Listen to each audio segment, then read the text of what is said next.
100 वर्ष शेळी होऊन जगण्यापेक्षा एक दिवस वाघ बनून जगा.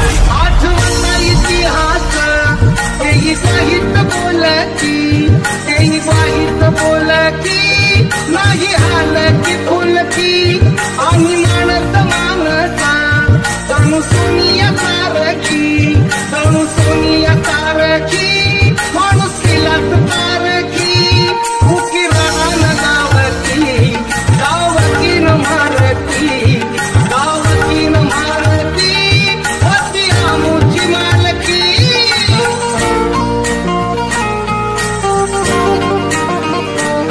पिढ्या पिढ्याचं दुकान नव्हतं इथल्या राखीत, नव्हतं